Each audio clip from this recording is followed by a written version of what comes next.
Looks like we're recording. Hello, everybody. Welcome back to Mythic Mission with Professor Michael Jahoski. It's been a few weeks since our last episode. I took a bit of a break. I'm really excited to have our first guest back from the hiatus, Dr. Holly Ordway, on the show for episode number 19, if you can believe it or not. We started the podcast, I think, in late January after we did Justin Brierley's show together, I think late January. And so we've had a lot of guests on the show. I've been excited about having you on. So thank you so much for coming on today, Dr. My Ordway. pleasure. So I've entitled today's episode for number 19, Fine Fabling, which is another concept I'd love to ask you about if we have time, Tolkien's Modern Reading with Dr. Holly Ordway. And I'd like to introduce our guests first, and then I have some questions that span two of her books. One brief question on a book she published a few years back in 2017. And then the highlight for today is her brand new book, which was published in, was it March? January. January. Oh, wow. It was published in January. Okay. So it's been out for a few months now, and that's Tolkien's Modern Reading, Middle-earth Beyond the Middle Ages. And so we're going to be excited to talk about 90% of today on her new book. So Holly Ordway is the Fellow of Faith and Culture at the Word on Fire Institute and visiting professor of apologetics at Houston Baptist University. She holds a PhD in English from the University of Massachusetts Amherst. She's the author of Tolkien's Modern Reading, Middle-earth Beyond the Middle Ages with Word on Fire Academic, Apologetics and the Christian Imagination, an integrated approach to defending the faith, one of my personal favorite books, and Not God's Type, an atheist academic lays down her arms. I have not read that one yet. And numerous chapters and articles on imaginative apologetics, C.S. Lewis, J.R.R. Tolkien, and the Inklings. She is also a subject editor for the Journal of Inkling Studies and a published poet. Her website, where you can follow her, is hollyordway.com. Thank you again for coming on. Oh, my pleasure. Talking about Tolkien, twist my arm, right? Yeah, it shouldn't take much, right? So Not at all. It's good. It's such a wide and deep subject, and he was such a complex person. And I really learned a lot about those complexities and nuances of his ability to kind of swing both ways with criticizing his influences, and then later in life, sort of saying, "Oh, I really have a distaste for this author now." And I found that really interesting about your new book, especially with George Mcdonald and the complexities around the relationship between him and C.S. Lewis, or rather Tolkien's perspective on the Narnia books, which I think a lot of people get wrong, and you've clarified that. So that was really informative. I really enjoyed your book. Thank you. Mm-hmm. So I think the first question, just because our podcast is entitled Mythic Mission, and my goal was to get all of our guests to talk a little bit about the role of storytelling. And you do this in your book from 2017, Apologetics and the Christian Imagination, an integrated approach to defending the faith, where you talk about the importance of the imagination, not just the rational mind, in doing apologetics and evangelism. And one of the most impactful insights I learned from that book while I was still writing my own is how the incarnation should shape and inform not only what we say in our apologetic, but how we say it. And that was just very transformative. So I was just wondering if you could talk for a few minutes before we get into your new book about the importance of the incarnation as it relates to mythos, that is grand narrative storytelling as an approach to doing apologetics and evangelism. Would you mind commenting on that? Well, yeah, I'll say a little bit. Big subject. I did write a book on it, so there's lots to say. But I think that the incarnation is something we just need to attend to when we think about doing apologetics, not just as you say, not just as something that happened, God became man. This is something we can, give the arguments and the historical evidences for, okay. But the incarnation has implications for everything that we do, because it means that to be fully human is to be embodied. And I think we have, an age that tends to be, very influenced by Gnostic impulses, although we don't necessarily realize it.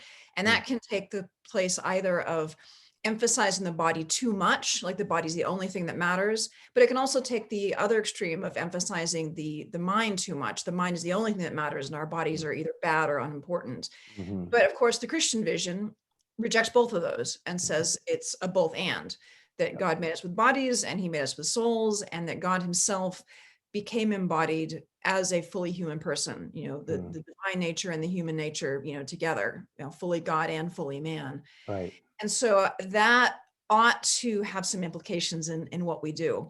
And I think this helps us to understand why stories are so important why it is that we learn through stories, because they're not just entertainment. They're not just, the equivalent of dessert after dinner, which is nice, but you can go without it, or perhaps should, depending on your state of your diet.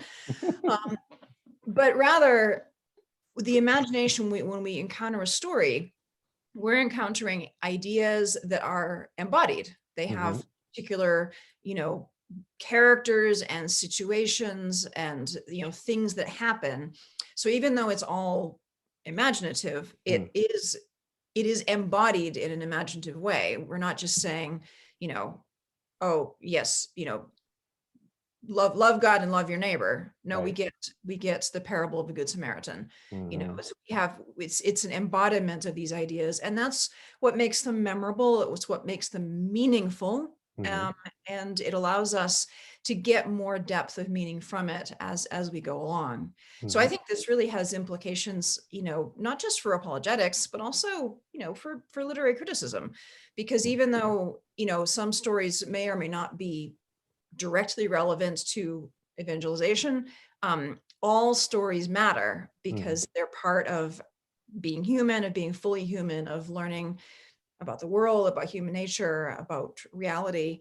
And so, for instance, Tolkien's Modern Reading, the book we're going to turn to next, is not a book that's a book of apologetics or evangelization. It's a literary critical work, and looking at the way that Tolkien operated as a reader. Now, obviously, also as a faithful Christian, because this is, central to him as he was. But when he was reading and reflecting on things, he wasn't reading and reflecting, thinking, is this, useful for sharing the faith? Is this not useful? He was engaging with it as story, as meaningful, as beautiful, as true in itself. So I think that, kind of what gives us a model, at least for me as a literary critic, to say, how do I engage with literature? And you engage it in its own terms, obviously weighing it against what I know to be good and true and beautiful, but engaging with it, on its own terms, and not in a utilitarian manner, I guess is what I would say. I think that's well put. I think 2 points really emerged from what you said. Thank you for commenting on that. It was beautiful. First, storytelling is indirect, and it's helpful. I think a lot of people are hardened for a number of different reasons to hearing any kind of message, let alone the Christian message. And so storytelling can kind of, sneak past the watchful dragons, as Lewis said, which is very helpful, especially for those of us who are rational and analytical. And so appeals to the imagination are helpful. I think secondly, it's very valuable to point out that the imagination itself is really kind of worth engaging. It's something of worth to the Christian faith, and something that God honors and created for a strict purpose. So I think that among many other points really emerged from what you said, and I thank you so much for commenting on that. So I do have other things I want to say, but I want to move on, because I do want to talk about your book. And I was while you were talking, I was grabbing it, because yes. So I have it on Kindle and as a hard copy. And I'm sorry, I thought it had come out a little later. I've been so engaged with work and interviews, but you're right, it came out in January. And I've just actually recently finished reading it, and really enjoyed it. I learned a lot of things that, totally different subject than what I was researching when I was looking at Tolkien. And I guess this brings us to one more point, is that we really need to focus on the stories themselves, and you do that. And so I appreciated the synopses that I got of a lot of the influences on Tolkien and from modern literature. And we need to remember to treat stories as aesthetic objects, because they're art. And that's something that was clearly, and you make this point very well, important to Tolkien, is that the story mattered, and how readers absorb that story mattered. Yes, so, absolutely. Yes. So I want to let you turn it over, and just tell us how you came to write the book, Tolkien's Modern Reading, Middle-earth Beyond the Middle Ages. That subtitle, I think, some people might need a little unpacking. Well, first of all, let me sort of give you the basic thesis of the book, which is that typically, the idea that most people have of Tolkien as a reader is that he exclusively or almost exclusively read medieval literature, that the Middle Ages was his territory, that he was not interested in modern culture, was dismissive of modern culture. And insofar as, for instance, literary critics and Tolkien scholars have realized that wasn't entirely the case, people tend to think of any modern reading or modern engagement as very much an exception to the rule.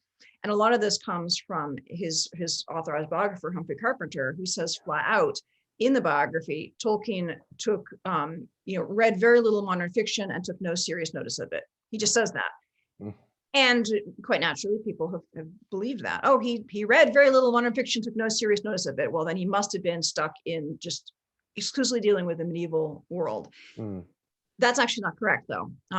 And that is incorrect as a matter of evidence, not as a matter of interpretation, which is what I discovered. So Tolkien's modern reading is a look at every text, every book or author that we can have evidence that Tolkien knew, from authors writing in 1850 onward. That's my cutoff for modern. What had Tolkien read of modern authors? And it turns out that there's quite a lot of them. I've got an appendix at the end of the book. I have almost 150 different authors. I have more than 200 individual titles of books or authors that we know that he read, that he owned, that he talks about, that he references, not just maybes or possibilities, but for sure. Facts. And this is remarkable. This is, and this is only from, the data that we have. We don't have a complete letters. We don't have everything that he's ever written available to us. We have a very limited biography. So this really opens up a whole new picture of Tolkien as someone who definitely valued medieval literature. That was his professional specialty. He loved it, enjoyed it. It was hugely important to him. So that's still the case. That's still absolutely true. And all the things that have been written about the importance of the medieval world and medieval literature to Tolkien's writing is absolutely true and correct. Yeah. But what I've tried to do in Tolkien's modern reading is to say, and also cared about modern literature and culture. And he was much, much more interested and engaged with modern culture than really anybody has given him credit for. As I said, even those Tolkien scholars who saw that there were exceptions, quite rightly, and written some good articles in these things. There's been good individuals, some very good work here and there and here and there, but all of it has been working under the kind of assumption of, well, this thing that I'm working on is the exception. Well, it's not an exception. There is no rule that he disdained modern literature. Not at all. He actually engaged with it quite deeply, and it gives us a much more three-dimensional portrait of Tolkien. And I think that it really helps us better to understand the power of his work, because this actually gets back to the question that you asked, Michael, how did I come to write this book? And really, this book took me 10 years to research and write. It's been, wow. Yes, 10 years, 2011.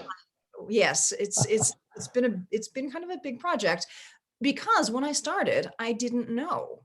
I started out by asking the question, I wonder what had Tolkien read of other modern fantasists? Probably not many, because of Carpenter, etc. But I wonder what he did know. Let me see if I can find out. I distinctly remember being quite excited when I got up to the list of about 25 authors that he knew. Wow, I'm really getting somewhere. Yeah. And they just kept coming. I just kept finding them as I dug deeper into interviews and archives, things like that. So it was really, it took a long time, because I had a question that I wanted to answer. I didn't know the answer to it. I did not set out to write this book, really. I didn't set out to change the picture of Tolkien. I set out to find out, well, what had he read? This is interesting to know. Turns out quite a lot. But the other question that motivated me was, how do we account for the power of the Lord of the Rings? Because I have loved the Lord of the Rings ever since I was a girl. I've been thinking seriously about Tolkien as a literary critic, as an author, as a fantasist for honestly more than 30 years. So this has always been a question that has kind of puzzled me. How is it that Tolkien, who is so deeply steeped in medieval literature, he writes this book that somehow speaks so profoundly to the modern experience? Now, I love medieval literature. I almost became a medievalist inspired by Tolkien. And I taught medieval literature. I've written about it, not at a scholarly level, but at a teaching level. Sure. I love medieval literature. It's fantastic. But people don't bring Beowulf to the beach. This is not a thing. Well, I mean, some people probably do, but not loads of them. Maybe me. Yeah, a few, but not that many. So how do we account for this absolute, not just popularity, but a deep resonance? And it's just puzzling. And that was part of why I wanted to dig into, well, how did he relate to the modern world? He speaks to the modern world so profoundly. How did he relate to it? And by the time 10 years on, by the time I came to really pull this together in this book, I concluded from my research something that I had never guessed at, which was he does speak so profoundly to the modern world because he was engaged with it, able to bring insights, images, archetypes, characters, meaning, and a different, fresh point of view from his engagement with the past. He's able to bring that perspective, but he's able to connect it to modern readers precisely because he knows modern culture. And one of the real insights that I discovered as I was doing research was one of his students talking about Tolkien as a teacher of medieval literature. And he talks about Tolkien as a bridge or as a translator, that he could make the world of Beowulf come alive for his modern students because he was a translator between those two worlds. And it occurred to me that that's exactly what's going on with modern literature. He's able to basically translate the values and power of an older worldview into the modern day. He's able to take the treasures of the Middle Ages and make them accessible to the modern reader. You can't do that unless you know both languages. You can only be a translator if you speak both languages. You can only be a bridge if you have a foot on both banks. And that to me showed a huge effect of his modern reading. Now, he doesn't approve of everything in modern culture, far from it. He has profound critiques, but these are critiques based on a serious engagement with it, not a short-sighted rejecting, hide his head in the sand, running away from it. And I think it just helps to illuminate why it is and how it is that the Lord of the Rings and all of his works really have so much to say to us today, the 20th century, 21st century.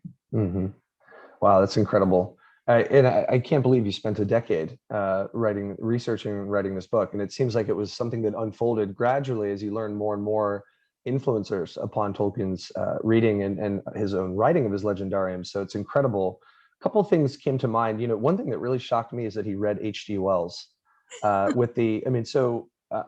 could have this wrong, but I was handed a gift by a family member some years ago about the Cthulhu stories. I think, was that the same author? No, that's Lovecraft. That's Lovecraft. Okay. I got the acronyms mixed up. So was it the War of the Worlds? That's Wells. Yeah, I wasn't familiar and haven't been very familiar with a lot of modern literature. So this was very eye-opening for me. So that surprised me. His kind of turning around on George Mcdonald also surprised me because I'd always heard that he was such a great influence and how he kind of pivoted on that later in life. I want to ask you about later. This idea too, and I can't remember who it was that you said kind of cast this image. Maybe it was Carpenter or Green or Lewis, but this idea that Tolkien was, anti-modern. He didn't read the news. He didn't stay up to date with politics is completely false. He read the newspaper, not just for crosswords, you said, but, which I know Lewis and him both enjoyed, but he stayed current. And so what you say about him being able to translate as a mediator, having a foot on both banks, not only the medieval, but, translating the medieval for the modern, but also helping appeal to the modern sensibilities only can come from somebody who's acquainted with it, maybe not approving of all of it, as you said, but, acquainted with it. And this might account, I think, for that universality of the stories, the timelessness, is that it's both pre-modern and modern, and certainly not postmodern, I would say, but well, interestingly, I might slightly disagree with that because really? Verlyn Flieger has done some really excellent work on Tolkien as she puts it, Tolkien as a postmodern medievalist, because in The Lord of the Rings, there's some really interesting stuff he does with metatextuality that partakes of techniques of postmodern literature. So Okay. he actually is also appropriating some of the techniques and tools of what we would now call postmodernism.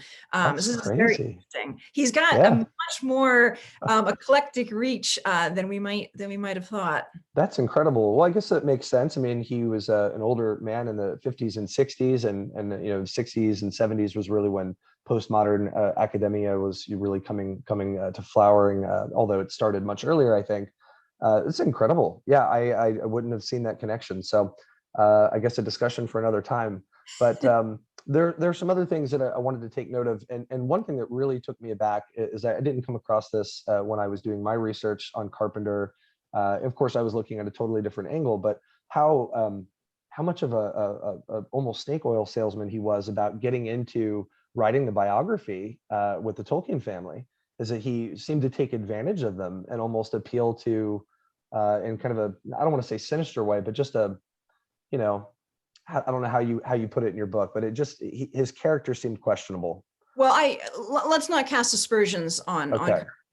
because Sure. it's unfair to put motivations in that way. And we have to Sure. remember that when Carpenter did the biography, he was quite a young man. Okay.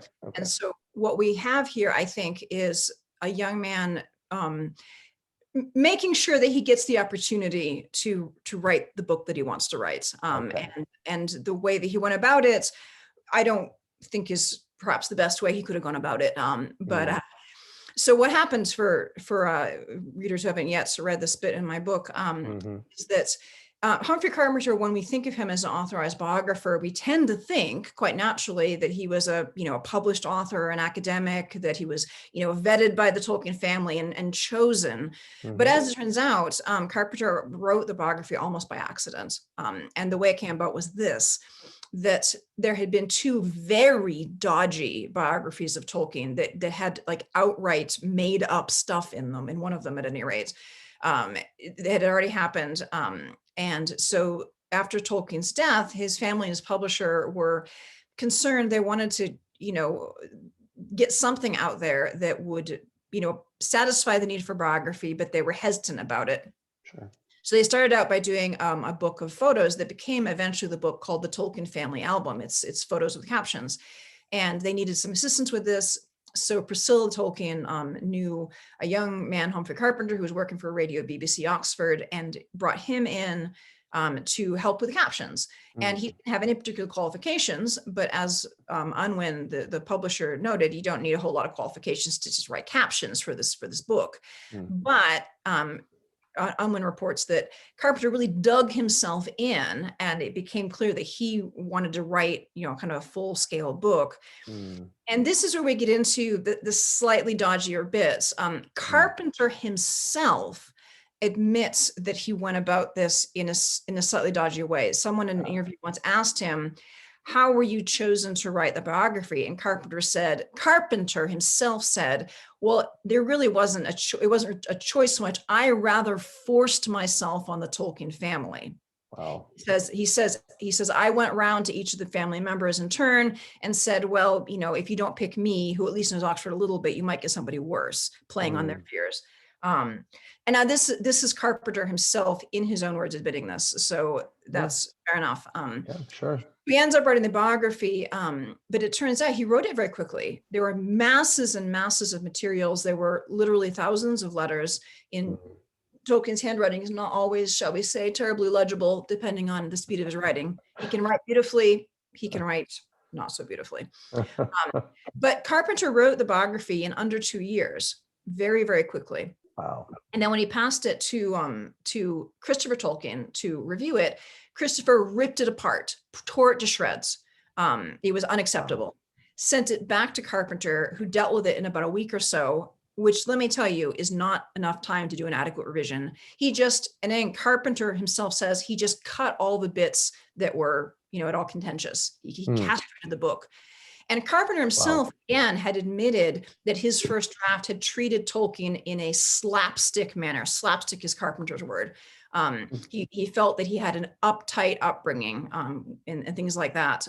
And so Interesting. we had a sense that Carpenter just wasn't on Tolkien's wavelength. He didn't particularly like him. He Mm. goes on later in later years to be mocking of Tolkien in really kind of vicious ways in a radio play that he did much later. So it's a very strange, complicated relationship that he has with Tolkien, very conflicted. And Yeah. Carpenter goes on in another interview at a later point to say that he didn't really much like the Inklings either. He wrote a group biography of them. And he goes on to say in another interview that for him, every biography is really about the biographer. That's the real main theme, which is a very curious thing for a biographer to say. And he goes on to say that he could write any biography, he could write totally differently if he wanted to. Again, an interesting claim for a biographer to make. And that he has a kind of aggression towards his subjects. This is all Carpenter himself. Wow. So what I concluded is that the authorized biographer has a conflicted attitude toward his subject. Carpenter himself seems to have thought that Tolkien was stuck in the past or just disliked him. And he presents things in the biography that are, in fact, Carpenter's interpretation as if they were factual statements about Tolkien. Wow. So it turns out that the biography is not as reliable as we would like it to be. Let's put it that way, especially in regard to anything that's interpretive. And so, for instance, for Carpenter to say Tolkien read very little modern fiction, well, that's fitting with sort of this view that he had in his head about Tolkien, the fuddy-duddy medievalist. But is it based on evidence? Carpenter doesn't give us any evidence. So I really found, as I was doing this research, as I was seeing what Carpenter himself was saying, I realized that I had to, take what he says with a grain of salt. And in Tolkien's modern reading, I don't rely on Carpenter's work unless there is no other place for me to get a certain fact. I certainly don't take any of his interpretations as being valid. Yeah. So, for instance, he makes claims about Tolkien supposedly hating Narnia that have been picked up by later biographers and amplified, which is really frustrating. So we get in the modern media, memes and jokes, and Tolkien hated Narnia, he loathed it, he was apoplectic about it. He and it makes for this kind of like, Narnia versus Middle Earth, or and Carpenter even goes so far as to suggest that Tolkien's hatred of Narnia caused a break in his friendship with Lewis. That's complete nonsense. That's where that came from. Yeah, that's Carpenter made that up. I was wondering where that came from. Yeah, no, that's something I want to ask you about in a minute. Well, dodgy was the word I was searching for earlier, so thank you. That does sound dodgy, and wow, I think that's going to be very helpful for a lot of people listening who, by the way, if you didn't hear Holly say this, that's the only authorized biography in availability right now, circulation, as with the letters as well. And that's not even comprehensive, as you say in your book. There are thousands more letters. Yeah, Carpenter himself acknowledged Carpenter called Tolkien one of the last great English letter writers. There are thousands of letters. And there are in the volume of letters we have, there are 354, and most of them are partial. Some of those 354 are only a single paragraph. Wow. So we have a extremely limited selection of letters chosen by somebody who didn't understand Tolkien and really wasn't on his wavelength. Incredible. Just a quick question. Yeah, that's so fascinating. That was one of the things I learned up front in chapter 1 of your book. So for those of you, pick up this book up front, you get sort of the scope of the book, but also the misconceptions that have been sort of spun by this authorized biographer. Is there anybody that has been authorized to work on a new biography? Do you know? I doubt it with the family, but no, there's been no new authorized biography. But there has been some very good biographical work that's been done. Sure. I would say, so for instance, John Garth, his biography, Tolkien and the Great War, does bring in new scholarship and approaches Tolkien, really objectively and fairly and freshly, and doesn't just rehash Carpenter, which too many biographies do. Agreed. And that book was really important for me in my research for Tolkien's modern reading, because here we have Garth exploring Tolkien's youth and Tolkien's experience in the Great War, which is, the catastrophe of the modern age, opening the 20th century. We have this, this cataclysmic modern war, the first of the modern wars that Tolkien is in. And you have to think, well, he definitely experienced modernity in that respect. Oh yeah. So I would definitely encourage readers to look at Garth's work if they want to get some additional biographical insight into Tolkien's early years, at any rate. I haven't myself read it. It wasn't in my bibliography. I need to put it on there and on my list. There's also another great book that deals especially with the World War I, the Great War. Joseph LeConte's book, was it the Hobbit? Something with the wardrobe. I know it's quite a long title. And actually, that book actually draws extensively on Garth's book. Good. Okay, excellent. It's not evident from the way it's presented, but if you look at the notes, he's drawing very, very extensively from Garth's research. Okay, well that would make sense. Yeah, so those are some other good resources for our audience. So I know we haven't really focused on the book itself yet. So I think here's what I'd like to do. There are a couple of topical questions I had for you. So many great things. Of course, nothing is a substitute for reading your book. But a couple things come to mind. I thought maybe it'd be best to just ask you to discuss your favorite influences that you thought we should really know about, if you have favorites. But just to let you know what was on my mind, E.A. Weichsmith's and Beatrix Potter's influence with the Snurgs and Peter Rabbit, and the idea of Rabbit and Hobbit, and how that even comes up when Thorin is shaking Bilbo like a rabbit, you say, and you make this connection. It's very interesting. And the Snurgs in Weichsmith's work as an influence on hobbits, that was one thing that came to mind. You started to briefly address the relationship with Lewis and Tolkien. So maybe at least a brief explanation if you can. I know it's complicated. Let's take one thing at a time. Ask me one question at a time. Sure, of course. So why don't we do the Narnia one first? I think that would be good. And then if we could move to the Snurgs and the rabbit topic next. Excellent. Yes, okay, right. Let's do that. One question at a time. I can't take it all in. So look, going back to Narnia, it turns out that the idea that Tolkien hated Narnia is based primarily on Tolkien's reaction to hearing Lewis read the first couple chapters of Lion, the Witch, and the Wardrobe, the draft, to him. And these are the chapters in which Lucy makes her way into Narnia and she meets Mr. Tumnus the Faun, and they have tea, which, I adore Narnia, this fantastic book. We think, oh, this is wonderful. How could Tolkien not have liked it? Well, he was really not impressed with the idea of, nymphs and their ways, the love life of a faun. He's referring to these books on Mr. Tumnus's mantelpiece, which, mind you, not all of them appear in the final version of this. So it's possible that they were in a draft and Lewis edited them out. We don't know this because Lewis didn't keep his drafts. Oh, wow. So we have this objection, what can Lewis possibly think that he's doing? It just won't do. That idea that it just won't do is a reaction specifically to the first couple chapters, which he only just heard read to him. Now, that reaction gets interpreted by Carpenter and others, gets applied to his reaction to the whole Narnia Chronicles. And that's not accurate, because at the time that he was reported to have said this, he said this to Roger Lancelot Green, he'd only heard those first couple of chapters. So he doesn't know anything about how the story is going to unfold. And it's really important to note, Tolkien was a, very well-read man.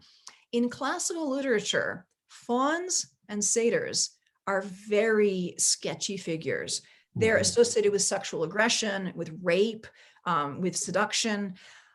They're not the kind of character that you expect a sweet little girl to be having tea with in a children's book, especially when the mantle has books that are sort of playfully suggestive.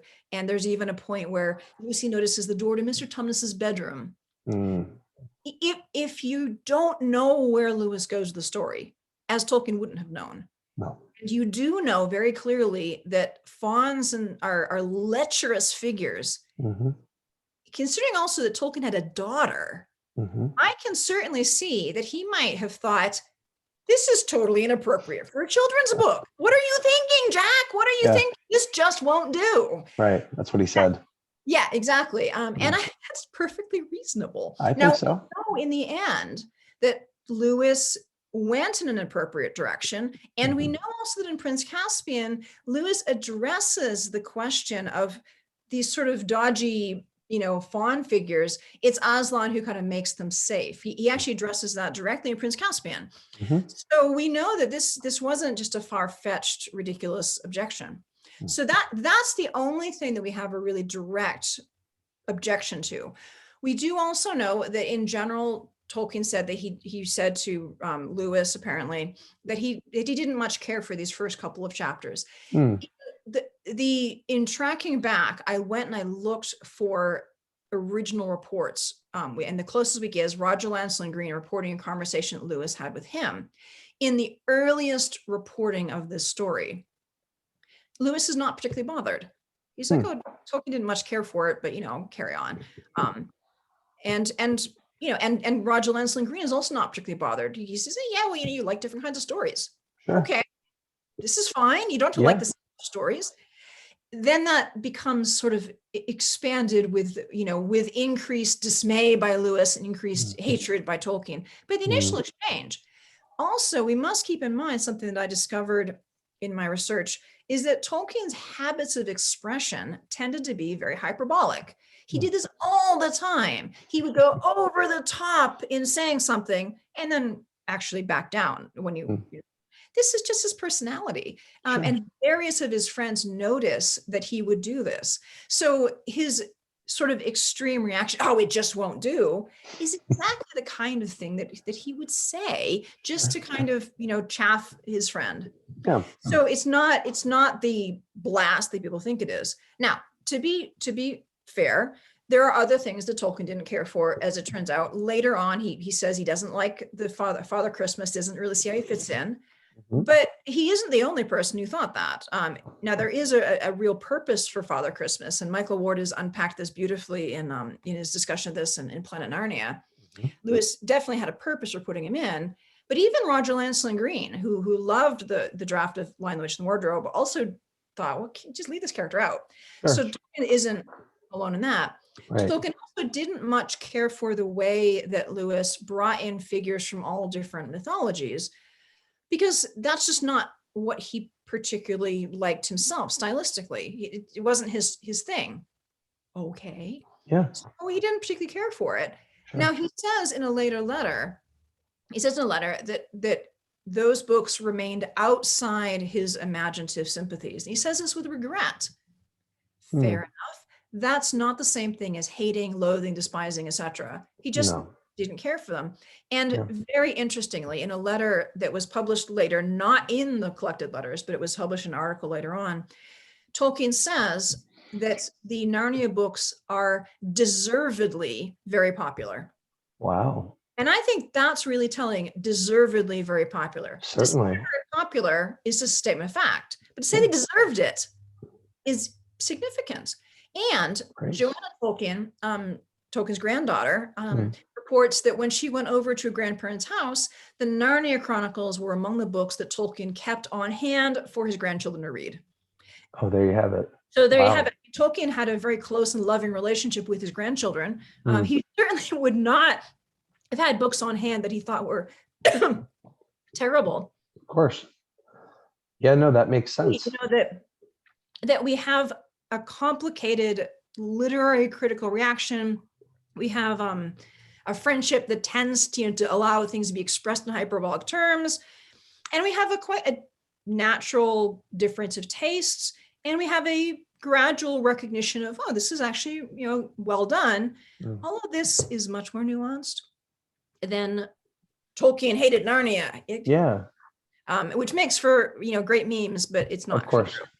And everyone loves a good meme, but when finding out that they're false, they kind of end up kind of blowing up in your face. So that's great. I think it's going to clarify some things for a lot of my listeners who I know are also interested in the works of Lewis. And wow, I mean, really very surprising, and I think very telling that he had these among the books that he had available for his grandchildren, which seems to me to be almost indirect praise, or I think it everyone.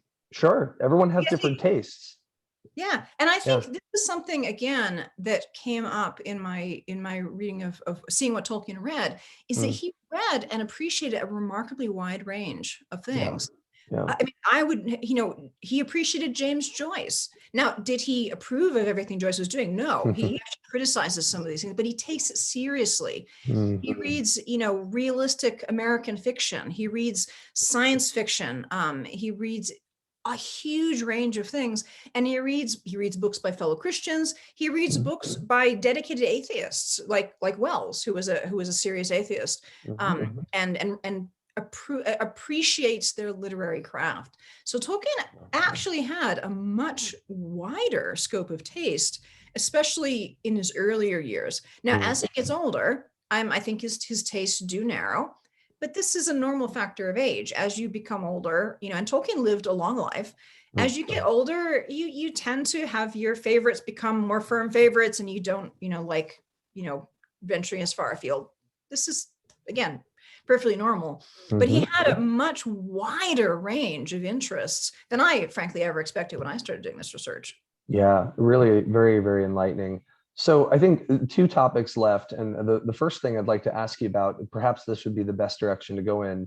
If you had to choose, I know this may be difficult, I'm sorry. I have some backups in case it's difficult, but what are your favorite other influencers and influences on Tolkien's, legendarium and his mindset, his writing, that if you had to choose in the time remaining? And then I have one more, hopefully brief enough question for you after that. Well, it's difficult Yeah. because one of the things that I saw is that the question of influence is really very complex.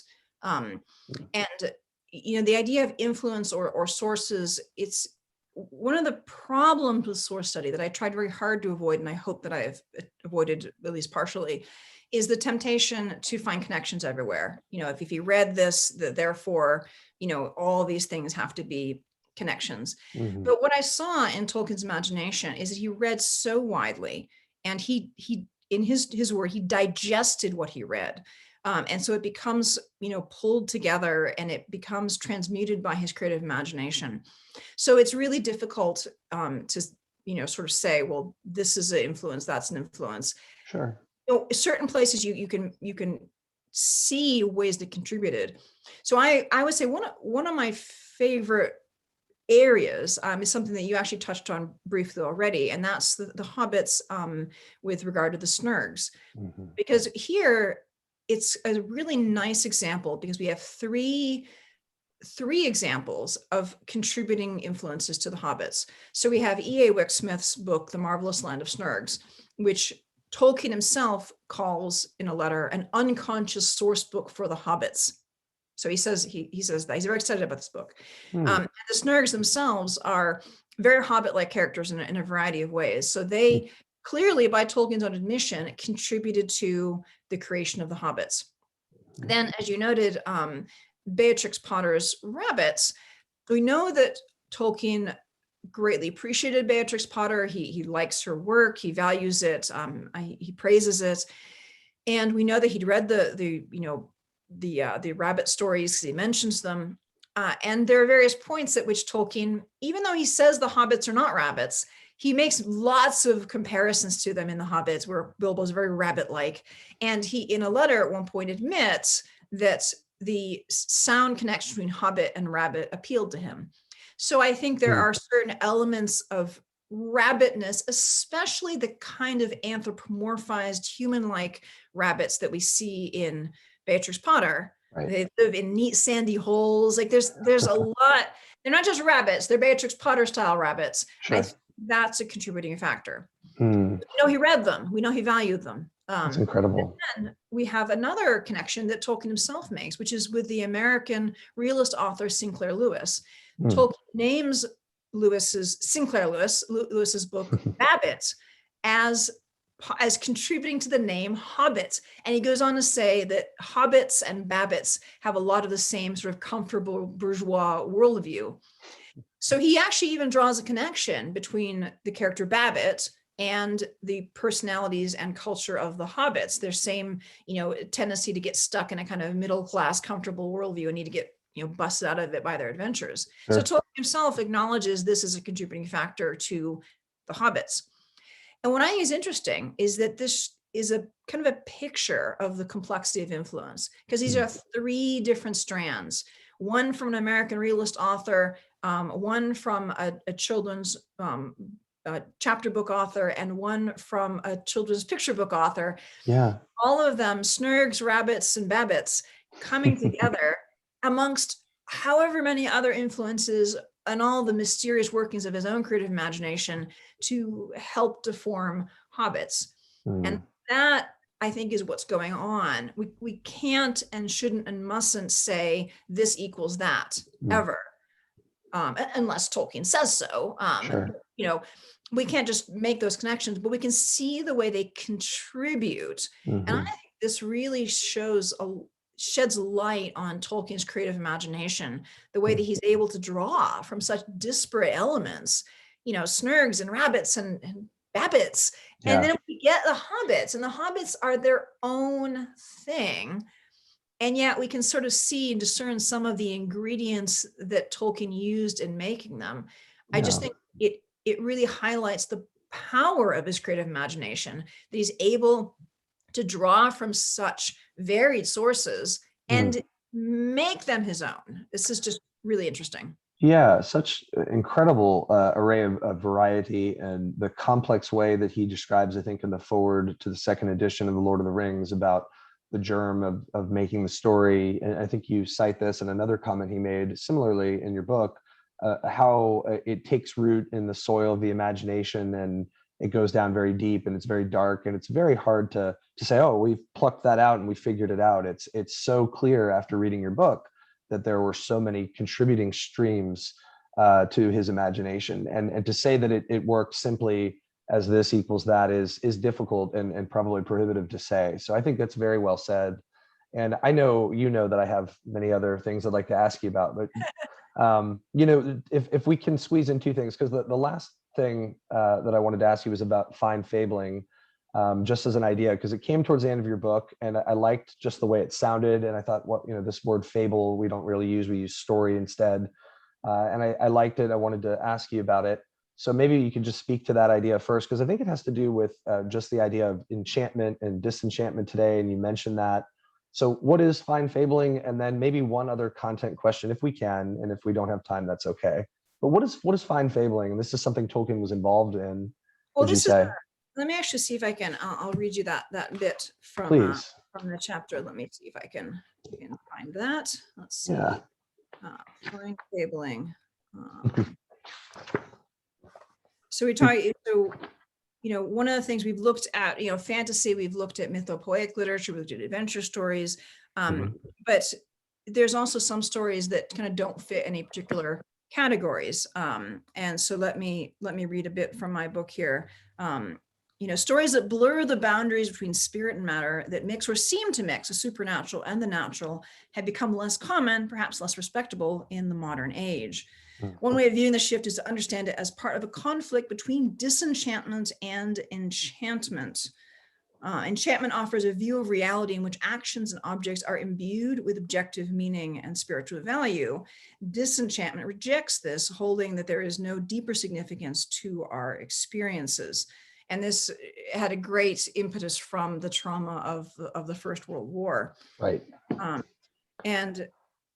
The divide has deeper roots in the Reformation, in the Enlightenment. And so stories that presented the intermingling of the natural and the preternatural, let alone the supernatural, were increasingly associated with mindsets deemed medieval, Catholic, pre-scientific, superstitious. As the 18th century Anglican divine Richard Hurd famously lamented, what we have gotten by this revolution, you will say, is a great deal of good sense. What we have lost is a world of fine fabling. By fine fablings, I define as stories that present the marvelous, the uncanny, the preternatural, high romance and Gothic tales, literature that embraces the mystical and the numinous, that finds room for a sacramental view of reality. Here we find writers who in many cases do not fit comfortably into other categories, or who no longer suit our modern tastes as readers, but who were important to their original readers. And amongst those readers was Tolkien. Mm. So in my Fine and Fabling chapter, one of the authors that I look at is Lord Dunsany, who is often noted as an influence on Tolkien, but often not dug into enough, I think. I think Dunsany has more significance than we might think. I look at the Catholic poet Francis Thompson, who is thoroughly out of fashion today, but Tolkien called him one of the greatest of all poets. And Wow. it ends up taking the name Luthany from one of Thompson's poems, and Luthany becomes extremely important, eventually making its way into the name Luthien, Yeah. which is personally and significant for the legendarium. Yeah. Wow. And Incredible. another author that is significant, and this is one of my own favorites in terms of my Mm. research, is a book totally forgotten now, called John Inglesant by the author J.H. Shorthouse, which it's a very melodramatic, high sort of, fanciful tale. And it was a real hit at the time. It was talked about all the way up to the prime minister. And in fact, J.H. Shorthouse lived in Tolkien's neighborhood when he was a boy. And one of the things that I discovered in my research is that Tolkien would have walked by Shorthouse's house, the place where Shorthouse wrote his magnum opus, John Inglesant, every day as he went to mass at the Birmingham Oratory. Wow. And this is the inspiration for the prelude to my book, where I do an imaginative reconstruction of one morning in the young Tolkien's life. All of what I have in the prelude is exhaustively researched. All the details are drawn from historical records and from interviews and correspondence. So we have this figure who writes this work of fine fabling that Tolkien mentions at a little bit of detail in his letters as being somebody who was a bit of a role model for him in a sense. It's a work that stuck with him. It was important to him. And just physically, the fact that he would have walked by this house every day, here's somebody who made his fortune by writing, and here's the young Tolkien, on the verge of going off to Oxford, and seeing this, I think it's a significant figure for Tolkien in many ways. And here's an author that who now has read John Inglesant. Probably a few people will read it now that they've read my book, but I can tell you honestly that in 10 years of researching this book, I met exactly one person who had read John Inglesant other than me. Wow. That's saying a lot. And this goes to show the value of looking at the original context, because we can miss a lot if we only look at those authors who have stayed famous. So to pick up George Mcdonald that you're interested in, George Mcdonald, a very important figure for Tolkien. I got a whole chapter on him in the book. Why do we still attend George Mcdonald? Well, partly for his quality as a good writer, but partly because George Mcdonald was a huge influence on C.S. Lewis, and C.S. Lewis made a big deal about saying so. He even did an anthology of George Mcdonald's writings. Mcdonald owes a lot. The fact that we read Mcdonald today owes a lot to the fact that Lewis really pumped him up. Yeah. If it weren't for that, he might be along with, Dunsany and Morris as the people that, they recognize the name more than Shorthouse, but who reads him. Right. And there's a lot of authors who were really important for that day that we don't have in our awareness because we're only looking at what made its way to the present day. And that's something I tried very hard to avoid. I looked at things like contemporary reviews and newspaper clippings, to find out what authors were important when Tolkien was reading these books, not just who has managed to stay popular now. Sure. And this is important because we do gravitate to what's popular. And so it's important to look at the sources that played such a significant influence on his life that we would otherwise dismiss. And your book does highlight that. I've just downloaded a sample of H. Rider Haggart's King Solomon's Mines, which I had always heard of growing up, but I never read. And I know we don't have time for this, but you talk and touch on issues of race and gender a little bit, especially the literary origins of people like Eowyn and Galadriel. I know we didn't get a chance to do that, but it's interesting. You also talk about sort of the cultural attitudes toward women and race and nationalism versus patriotism, and I found that illuminating. So there are a lot of really great surprises in this work. I hope that you all pick it up. So, maybe we'll have to have you on the show again. So please Sure pick thing. up the book, because those are those other topics that we didn't get to discuss. One last thing, you had on Facebook some time ago, I think, like walking tours that of where Tolkien grew up, or could you explain that? Can we find that somewhere? Yes, yes, and yes. Last fall, as Tolkien's Wonder Years preparing for publication, I was in England and I decided to do a set of little videos. I called them my tour of Tolkien. I think it was Awesome. 14 videos on location in England, in Birmingham, in Oxford, and one in Beaconsfield, where I go to locations that are relevant to Tolkien's life, that have some sort of connection with his reading, and just say a little bit about it. And Excellent. I really enjoy doing that because I know England well. I've gone there every year, for more than a decade now. Wow. And I know Oxford very well. And so it was a pleasure to get to show some of the places that maybe people have heard about: the Bodleian Library, the Eagle and Child, but also places that they're off the beaten track for tourists. I was able to see inside the grounds of the Oxford Student Union, which is not open to tourists. I was able to to go to the grounds of the Dragon School in Oxford, to stand by the banks of the River Charwell, places that Tolkien knew well.